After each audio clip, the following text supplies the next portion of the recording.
All right, so now I'm gonna do the dry ingredients. So I'm leveling off a cup of white flour. And yes, again, indecision, white flour and brown flour.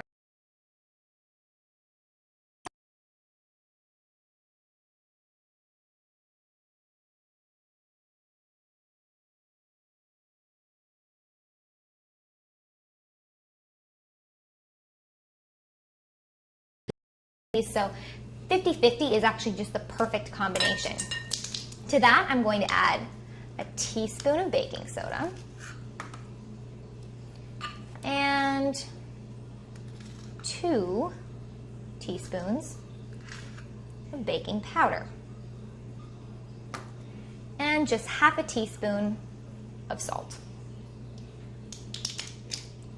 And then whisk that together, combine those.